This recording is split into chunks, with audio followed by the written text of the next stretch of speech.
Hello, ladies and gentlemen, boys and girls of all ages. Welcome back to another World of Tanks replay on Track Sunday with your host, Great Taz. Now let's get this battle on the road in 3, 2, 1, roll out.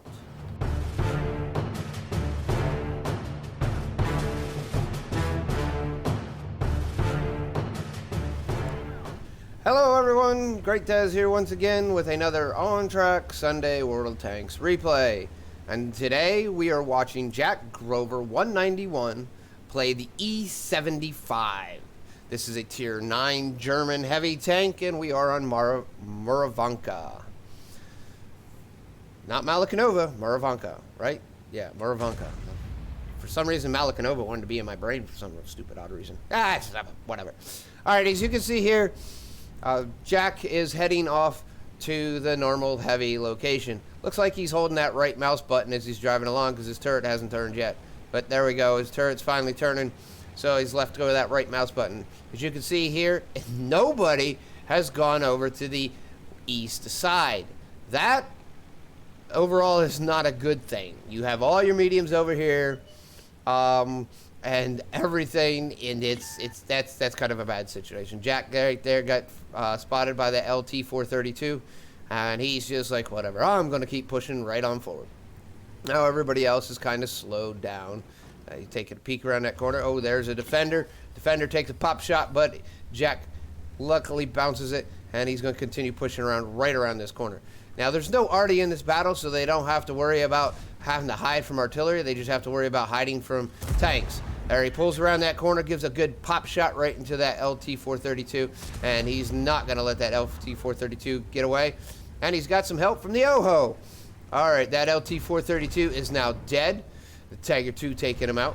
That is the Tier 8, which is prior to the E75. So the E75 is just a bigger, badder version of the Tiger II, ladies and gentlemen, which is a better version by far of the Tiger. Big old gun, you can hear it firing right there, hitting that VK right in the freaking commander's hatch. That is that weak spot right there. All right, as you can see there, he's getting shot at by TDs way in the back, and all his team is actually pushing him into a little hole, which is not cool. And that last bounce was from the Waffenträger Panzer IV, and that was a premium round right there. Jack takes another shot straight into the VK. And if you notice in his ammo loadout, he has 0 premium rounds loaded. He has HE and he has standard rounds. As you can see here, he's not even worrying about it. He's going for them quick power shots. He's getting them big booms. Now he is using, I tell by the sound of it, he is using that big old gun at 128. It has a big boom. It's just like that 130 on the Russian tanks. It has that big boom. So you can tell what it is. As you can see, the M41 Bulldog is going around harassing these heavy tanks. He's doing a real good job, making them wonder where he's at. Unfortunately, that's almost got shot there too. Now here comes Jack around to rescue him. Oh, Jack sees that WT Panzer, puts a round right in his face, and calls it a day. Now the M41 is still driving around. Oh, unfortunately, he should have turned tail and ran at that point and called it a day, but he did not. Now again, Jack is top tier here, so he's going to be doing some... Oh, he hit him in the upper gun mantlet, which was not an area he probably would want to have hit him, unfortunately. This time, it didn't work out the way Jack wanted to come pull up right beside him. And the W705 is going for a lower tank. 705 takes out Jack's WTPZ4, Panzer IV. So Jack is pulled up. He knows that WT Panzer IV is back there somewhere. And the enemies have literally pushed Jack's team from the west side 3 line over. There is no allies beyond the 3 line, higher than the 4 line. All right, now he's peeking over the hill ridge. He's going to take some more shots, put some rounds down range or up range, whatever you want to call it. There he gets shot. His ally gets shot by an IS-6. Still not wanting to get shot by that, WPZ-4, which it did. He got shot by it and the SU-130. The SU-130 is the only one that did any damage. Now, his team is kind of dwindled down to nothing right at this point. It's a pretty much even battle. 8-9. Jack's team is down by 1. Jack is using this line of heavy tanks as a cover point, which is a smart move. Now, he has that 257 coming up over the hill, but he wants to take care of that, put a little damage back, and give that gift back from the 130. Now, 257's on the other side of the ridge. He's still looking forward, looking at that 130. The 130's still there looking back. 130 fires but does not penetrate.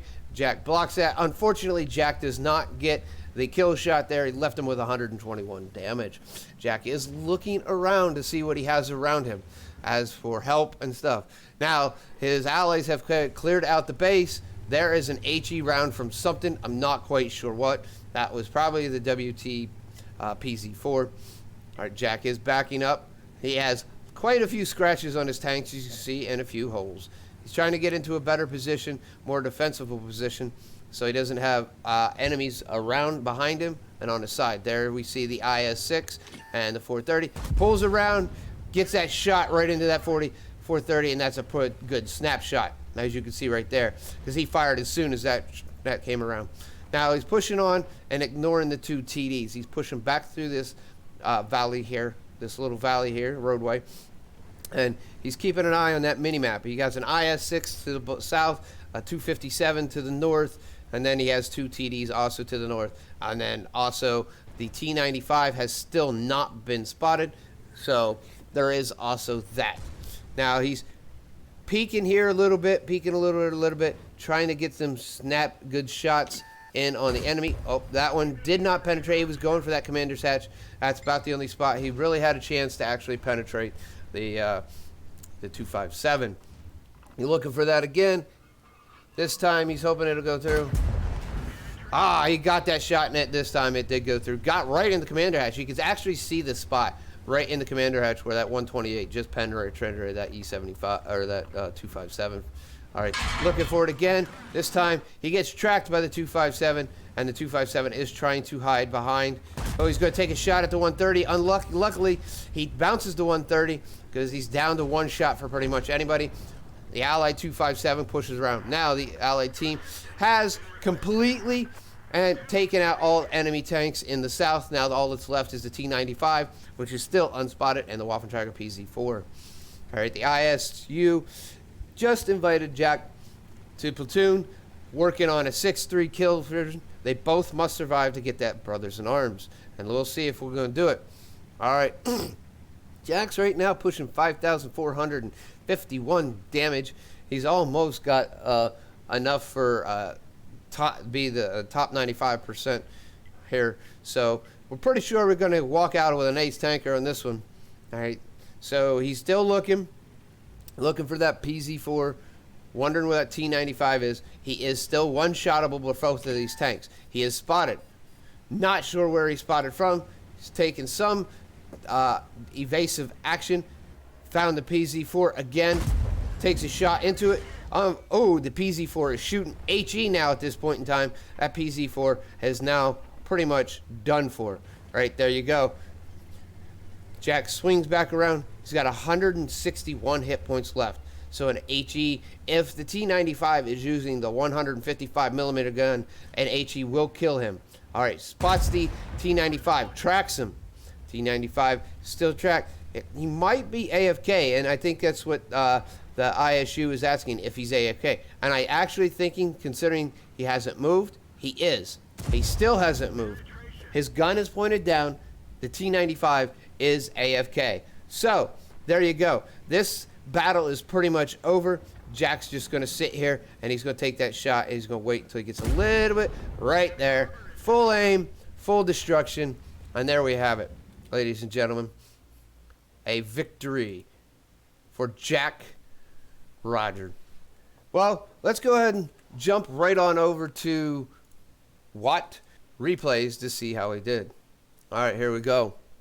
I was looking at it a couple minutes ago before we started this recording. So, as I said, I was pretty sure he was going to get Ace Tanker, which he did. He got Bruiser, he got Fire for Effect, and then he got shell proof. He got 3 bonds, and those 3 bonds comes from steel wall, high caliber, and Top Gun. Now, he also got brothers in arms because he he platooned up with the ISU 152 there, and they both survived. Now, the Ace tanker came from 1,641 base experience. That's an Elite 75, ladies and gentlemen. Yes, he was top tier, but still, that's still doing a powerhouse, a lot of work. So a high caliber came from a 6,901 damage. All right, he fired 21 shots. He only missed 1, ladies and gentlemen. So that's pretty good shot, pretty good aiming and shooting there, or just really good RNG. So out of those 20, 16 of them did damage, and not one of them was a premium round. Remember that. He didn't have any loaded. So 6,901, over roughly 500 of that was from 300 meters. He received 15 hits. That's what got him the steel wall. 3 of them only 3-penned, 11 did not. That puts it at 14, but 2 splash damage. I'm not quite sure how maybe the splash damage was 1 on the tank and 1 was not. See, again, that's the numbers not adding up very well. Blocked 5,000 damage with his armor. Spotted 3 enemies. Got 11 destroyed. 11 damage, 7 of them he destroyed. He got 464 assists. Right. Now, it was with a premium battle, but he got 6,000, almost 61,000, almost 62,000, 35,000 more for bonus. Basically, that 35,000 basically paid for his repairs. Pretty much paid for his repairs and his ammo resupply, and he comes out with 89,000. So he got another payment of credit somewhere else, because this and this is only 96, but minus this is definitely not 89. So he got some more credit somewhere. All right, received 1,641 base experience, as we said. It was a ×2, so that doubles it. Plus, he has some other mission payouts, so he got another 6,155. That's 11,000 experience. Ladies and gentlemen, that's a big chunk out of the 100 for a 1 battle. All right, okay, it's not a huge chunk, but for 1 battle, that's a big chunk out of basically, you know, the goal to get to that E100. So actually, that was all pretty good, and I enjoyed that battle. Thank you, Jack, for actually uploading this to whatreplays.eu. And speaking of whatreplays.eu, if you like Jack's replay here and think he deserves some love, come on over to whatreplays.eu. Link is in the description, and click the heart. With that, if you like this video, click the like, you know, and this helps other people actually end up seeing it. And in the long run, more people see it, more people might learn some good ways to actually play the E75, just like Jack showed us. Now, if you're not a subscriber and you want to keep up to date with all my World of Tank replays, Elite Dangerous, and game reviews, etc., click that subscription button. Don't forget to click the notification bell, changing it from occasional to always to get instant notification of all my new uploads. Well, ladies and gentlemen, with that all being said, this is Great Taz. I am going to get up on out of here, and we might even see you on the battlefield.